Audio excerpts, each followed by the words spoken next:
강력 사건을 파헤쳐보는 시간 돌직구 강력반 시작하겠습니다. 범죄 프로파일러 배상훈 반장님 나오셨습니다. 반장님 어서 오세요. 안녕하세요. 첫 번째 사건부터 바로 보겠습니다. 첫 번째 사건의 단서는 뭘까요? 자, 이건데 이 여성은 모텔에서 20대 여성이잖아요. 예. 음료를 건네서 사망에 이르게 한 남성들을 사망에 이르게 한 여성인데 어떤 단서가 새로 나왔을까요?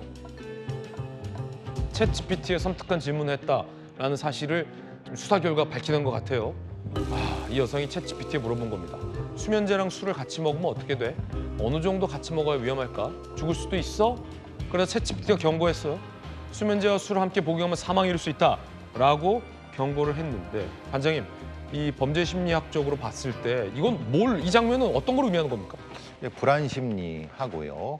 그다음에 불안 심리를 넘어서기 위해서 어떤 확신을 가지는 두 가지가 같이 있는 것 같습니다. 그러면 상대 남성을 사망에 이르게 할 고의가 있었다라는 증거로 봐도 된다는 겁니까? 예. 왜냐하면 시기적으로 문제거든요. 시기적으로 첫 번째 남성에 대한 약물 투여 이후에 본인이 항의를 받은 다음에 저거를 지금 이제 확인을 한 거죠. 네. 확인을 한 이후에 그 다음에 그냥 행동을 멈춘 게 아니라 약물을 2배로 올린. 그러니까 이 맥락을 연결하면은 만약에 저렇게 묻고 나서 안 할래라고 했으면 그럼 이거는 그 후회나 회한 뭐 이런 그렇죠. 건데 그게 아니라 이거를 한 후에 약물의 용도를 2배 올렸어요.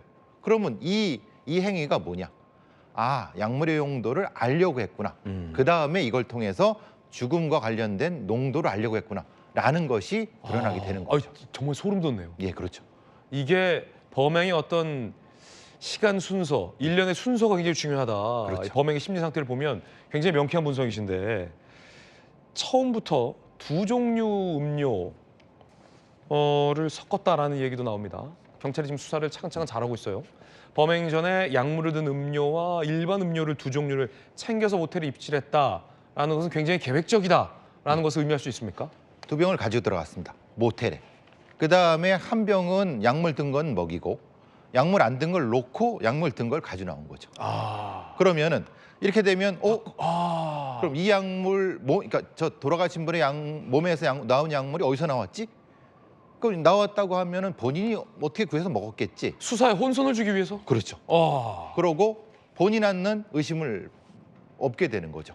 그러면 이 범행 이후의 어떤 은폐행위에 대해서도 철저하게 계획을 했다 이 말이에요? 계획을 했다고 볼 수 있는 거죠. 그 다음에 다른 나와 있는 거죠. 알리바이라든가 아니면 여러 가지 면에서 그 세웠던 부분은 분명히 계획성이 치밀하게 나타난다. 볼 수 있는 겁니다. 2병을 가져가서 범행에 사용한 약물을 탄 빈 병을 수거해 왔다. 수거해 오고. 라는 굉장히 철저한 행동이네요. 수거해 온 것은 비닐봉지에 가져나온 그 CCTV에 찍혀 있죠. 네. 자, 그렇다면 도대체 이 여성은 왜 자기와 연인도 아닌 이런 남성들의 죽음에 이르게 하는 범행을 벌이는 겁니까? 연쇄살인인데요. 예.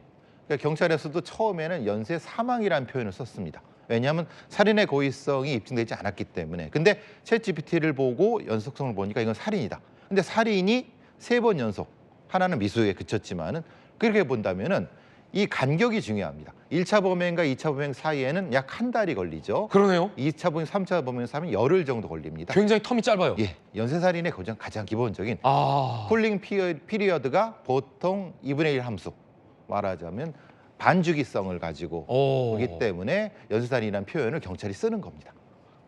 살인 범죄 동기가 도대체 뭡니까? 동기는 이제 보통 뭐 쾌락살인 혹은 통제살인이라고 표현하는 거죠. 그러니까 처음에 한 다음에 살인을 목격한 다음에 그거에 대한 어떤 심리적으로 이제 각성이 된 다음에 못 참는 형태입니다. 그러면 그 다음에는 자신이 잡힐 걸 알면서도 똑같은 형태를 시도하게 되는 연쇄살인의 형태죠. 범행 주기, 범행 간격이 짧아진다는 게 연쇄살인의 전형적인 타입이다라는 반장님의 분석이 정말 소름 끼칩니다. 자, 이 사건의 두 번째 단서도 있습니다. 함께 보시죠. 방금 반장님께서 분석해 주셨듯이 경찰도 살인 혐의를 적용했다는 겁니다. 맞팔 DM 범행 후에도 SNS.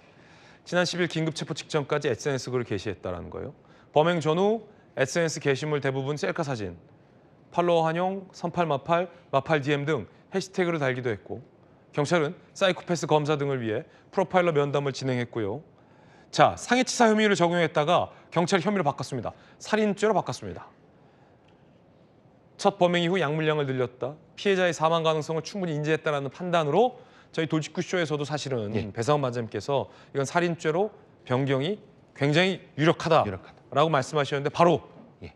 경찰도 살인죄를 적용했군요. 그 이윤스타의 마팔 DM은 굉장히 중요합니다. 마팔 DM. 왜냐하면 이것은 내 걸 보고 언제든지 연락하면 내가 바로 쫓아가겠다. 너무 무서워요. 예. 그게 지금 두 번째 살인, 세 번째 살인을 한 다음에 자기가 경찰 출석을 앞두고도 저 행동을 한 겁니다. 어찌 보면 범행 대상을 물색했다는 말입니까? 예. 빨리.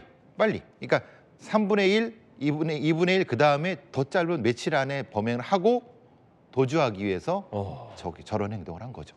저 행동은 매우 각성도가 높은 상태라는 걸 입증하는 겁니다. 이걸 그때 독거미형 뭐라고 하셨는데? 독거미형 살인. 독거미형 살인. 예, 여성형 연쇄살인이고 독거미형 살인 그리고 통제형 살인. 이 통제형 살인은 자신을 못 참습니다. 이 살인의 본능을 못 참기 때문에 빨리 무엇인가를 하려고 저렇게 경찰이 지금 조사 받아야 되잖아요. 예. 그거를 신경 쓰지 않는 거예요. 연쇄살인범들은 사이코패스일 가능성이 큽니까? 보통 뭐 7, 80%는 그런 얘기를 하죠. 왜냐하면 사이코패스라는 것은 사람의 죽음에 별다른 공감이 없습니다. 혹은 쾌락을 느끼거나. 쾌락을 느끼고. 그러니까 그것 자체에 대해서 다시 한번 반복하려고 하는 그거기 때문에 저런 행동을 하는 거죠. 그래서 사이코패스가 모두 연쇄살인범은 아닌데 보통 연쇄살인범들이 사이코패스인 가능성은 굉장히 높은 이유가 그겁니다. 좀 더 정밀한 분석을 해봐야겠지만 이 경우에도 사이코패스일 가능성이 꽤 있다. 그래서 이제 프로파일러 면담을 하고 있는 거죠. 그렇군요. 네. 자, 오늘 뭐 저희 현장 중계 때문에 배상원 반장님 모시고 좀 더 이야기 들어봐야 되는데 다음번에 또 더 자세히 얘기 들어보겠습니다. 감사합니다. 감사합니다.